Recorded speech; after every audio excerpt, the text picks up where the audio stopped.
There was a vegetable on our holiday table growing up that I never could eat, or at least I never would eat, and that was beets. What was it about beets I didn't like?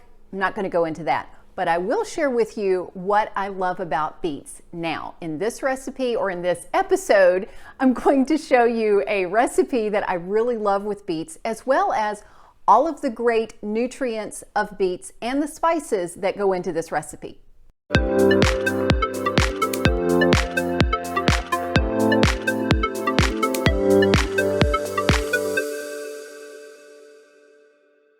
Welcome, I'm Sherry Traxler with Nourish Life, author of Go Forward, 28 Days to Eat, Move, and Enjoy Life God's Way. I am so glad that you are here, that I have not lost you at Beets.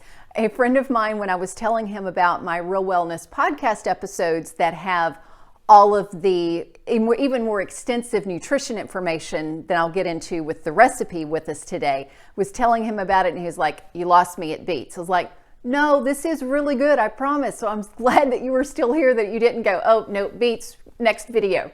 So with beets, one of the big things you want to know about beets is they are so good in fiber for you. They also help your digestive system. They have a lot of the nutrients that help you to have a healthy gut flora, a healthy digestive system. They also decrease your inflammation.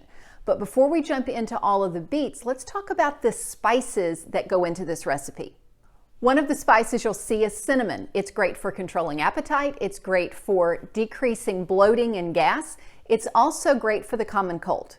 Second spice is nutmeg. It's anti-inflammatory, antibacterial, it's an antioxidant. Mace is in the same plant. It's in the same seed as nutmeg, so it actually has a lot of the same properties.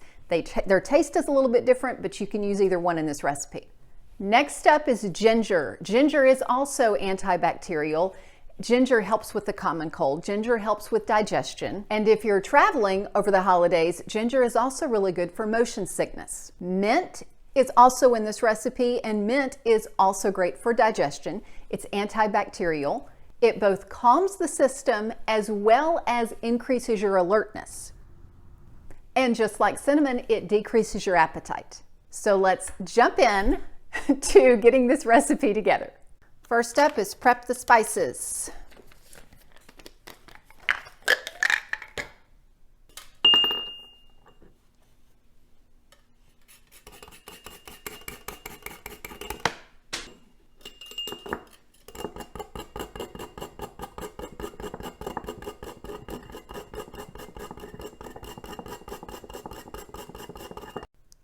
Everything's washed and ready to chop. The beets will be chopped last, so I'll show you how to chop them without staining your cutting board.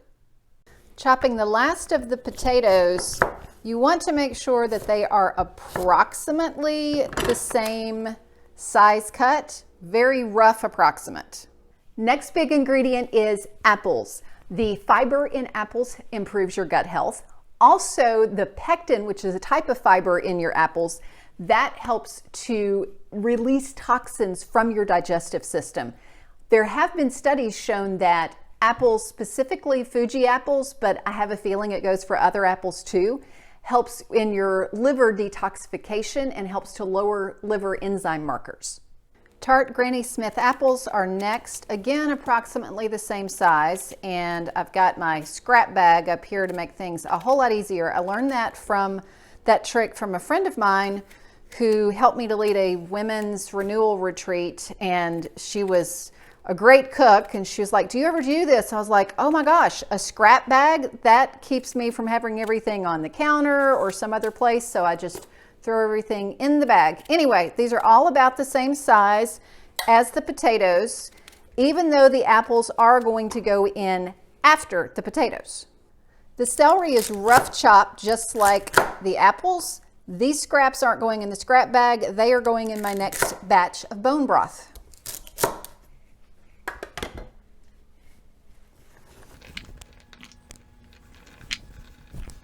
Onion is next to last, just in case it makes me cry. I don't want to do the rest of my cooking with my eyes watering.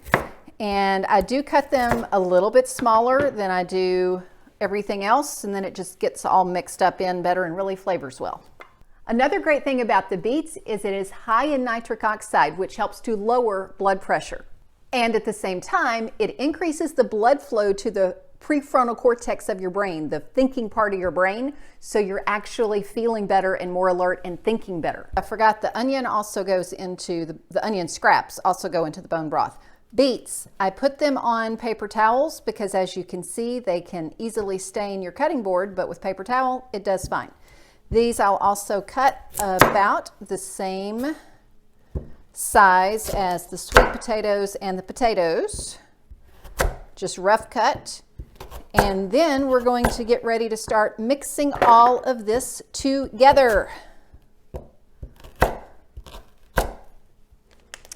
First up is the onions and sweet potatoes and beets in with some of the spices. The celery and apple will go in later because they do take a little bit less time to cook.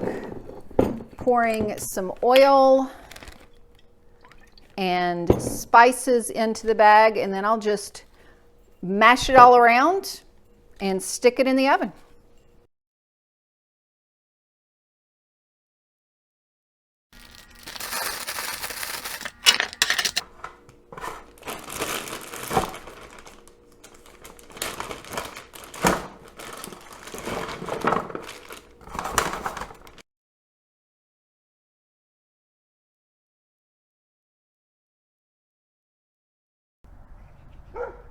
While the potatoes are roasting, I'm going to harvest the mint. Oh, wow, this mint smells so good. I wish that you could smell it, but you'll just have to go get your own and cook with it. This is hot out of the oven. It is almost done, so I'm putting in the apples and the celery, putting in a little bit more oil, stirring it around, and doing this all without burning myself, of course. And then we'll be back in for about another 15-20 minutes. And we will be ready to eat. While that is in the oven for the last 10 or 15 minutes for the apples and the celery at 425, finally chopping the fresh mint that will go as the garnish mixed in, give a lot of light and flavorfulness with all of those rich spices. It is time to dish up. The smell of these spices with all of this mint, oh my word. I wish you were here to eat it with me, but since you're not, you're just gonna have to make it because it smells so good. I will admit, the potatoes, I think, got a little bit overdone by about 5 or 10 minutes, but that's nothing that I can't remedy next time. So there you have it, a delicious holiday meal that is so good for your digestive system, so good for your blood pressure, so good for your immune system, so good for every part of your body. And it doesn't taste anything like the slimy, canned, squishy beets that I grew up with. So yes, that's what I didn't like about the beets growing up, was the texture and the taste. It was just, they were horrible. But this was amazing.